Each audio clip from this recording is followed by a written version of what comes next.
हर सुबह पार्क की वही बेंच और उस बेंच पर बैठा एक बूढ़ा आदमी जो बच्चों को टॉफियां बांटता था। लेकिन किसी को नहीं पता था कि वो रोज यहाँ क्यों आता है और किसका इंतजार करता है। एक दिन वो नहीं आया और फिर जो सच सामने आया उसने सबकी आंखें नम कर दी। सूरज की पहली किरणें जैसे ही शहर के उस पुराने पार्क पर पड़ी, एक बूढ़ा आदमी धीरे धीरे चलता हुआ आया। उसका नाम था रामलाल।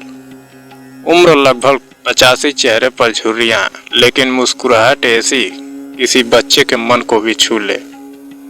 हर सुबह वो उसी बेंच पर बैठता था। उसके पास एक थैला होता था जिसमें टॉफियां, कुछ सूखे बिस्किट और एक पुरानी डायरी रहती थी। पार्क में आने वाले लोग उसे जानते थे। वो टॉफी वाला दादाजी के नाम से बच्चे उसे घेर लेते। वो उन्हें मुस्कुरा कर टॉफियां देता और कहानियां सुनाता था। लेकिन जब सब चले जाते, वो डायरी निकालता, उसे खोलता और चुपचाप कुछ देर तक पढ़ता रहता। एक दिन एक बच्ची ने पूछा, दादाजी आप हर दिन यही डायरी क्यों पढ़ते हो? रामलाल मुस्कुराए, क्योंकि इसमें मेरी सबसे प्यारी कहानी है जो अधूरी रह गई थी। दरअसल उस डायरी में उनकी पत्नी श्यामा की यादें थी। श्यामा अब इस दुनिया में नहीं थी। दोनों की शादी को 60 साल हो चुके थे, लेकिन उनकी मोहब्बत वैसी ही थी जैसे नए नए प्रेमी हो। श्यामा हर रोज उसी बेंच पर रामलाल के साथ बैठा करती थी। वो दोनों साथ में चाय पीते, हंसी मजाक करते और बच्चों को टॉफियां देते थे। लेकिन एक दिन अचानक श्यामा को हार्ट अटैक आया और वो रामलाल की गोद में ही चली गई।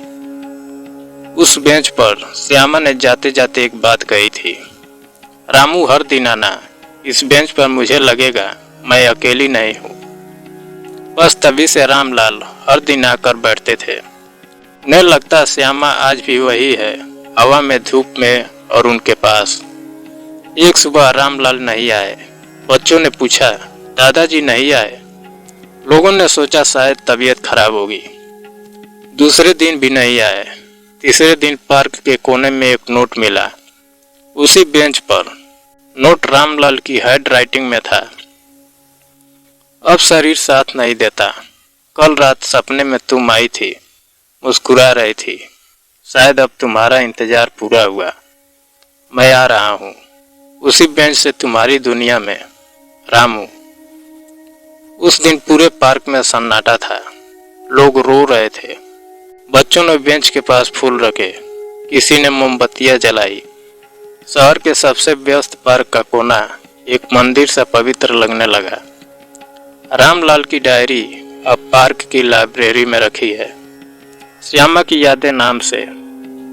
हर बच्चा जो उस बेंच से गुजरता है एक टॉफी उठाता है, एक कहानी सुनता है और रामलाल श्यामा की अमर मोहब्बत को याद करता है। जिंदगी में बहुत कुछ खो जाता है, लेकिन जो यादें दिल से जुड़ जाए वो कभी नहीं जाती। रामलाल ने सिर्फ श्यामा से प्यार नहीं किया, उन्होंने हर दिन उसे निभाया और आखिर तक उसका इंतजार किया। दोस्तों, अगर कहानी अच्छी लगी हो तो लाइक और सब्सक्राइब जरूर करें।